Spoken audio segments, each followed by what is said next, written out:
The worst part about this story is I just made a video not long ago defending these hoes because I was like, do you know what?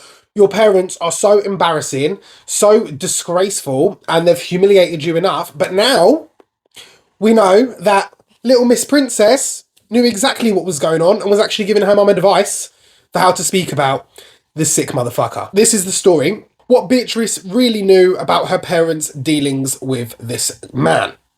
Files reveal she advised Fergie on PR around her friendship with the PDF file. Even that sick motherfucker was like, the princess, she kind of likes me. So she definitely had a soft spot for him.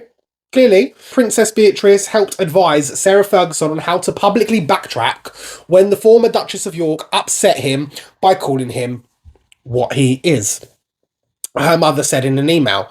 Miss Ferguson claimed her eldest daughter, then 22, agreed with her that it was important to brief the press that Epstein had done his penance for what he done. Okay, I'm not going to go into too much details about this story in terms of what the Daily Fail has printed. I mean, just, ugh.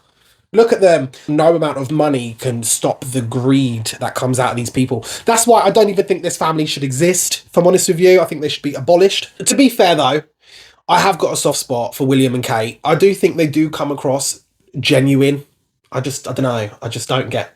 I mean, I'm sure Kate was a complete bitch to Meghan a couple of times, but Meghan's a fucking bitch herself. So it's like, I'm not going to sit here and act like someone's a complete angel or someone's a complete devil, because that's never the fucking case. All I know is Andrew is a disgrace, a humiliation. And do you know what? God rest her soul to the Queen or whatever. But that old hoe paid off his legal bills and was covering up for him as well.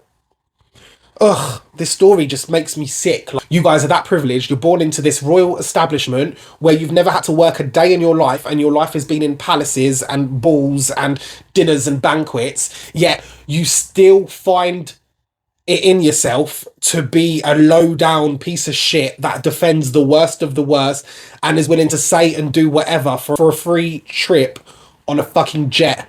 So the whole situation's a disgrace. I actually felt bad for these two, but now that I know, they very much knew exactly what he was about and their parents' involvement. But do you know what that's saying? The apple doesn't fall far from the tree. Scumbag parents, scumbag children. I'm just thanking God they never had boys.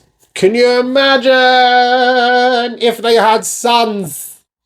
Darling, the sons. I can picture their gross faces. So the daughters are a disgrace, just as the parents are a disgrace. They knew about it. Let's see what more comes out. I keep thinking there's nothing more to surprise me about the story, but the way it keeps developing, it's constantly evolving, isn't it? And it just shows you the worst of humanity, and it also shows that money does not buy class. Money does not buy happiness, but these people will do whatever they need to do and cover up for whoever they need to cover up for, in order to get what they want, which is always just to enrich themselves. I mean, the people don't really fuck with the royal family like that anyway, ever since Diana.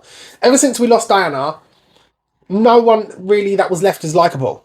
No one's forgotten what Charles done to Diana. No one's... I think, to be fair, there's a whole backstory with Diana. I mean, I think we all know. You either know or you know. Do you know what I mean? It wasn't an accident. The whole family, this whole little clan of four, is a disgrace to the UK and a disgrace to what it means to be born royal. Apparently their whole life's supposed to be about giving back and to charity, but instead they like to traffic. Woo! Love it! Disgusting. See you on the next one.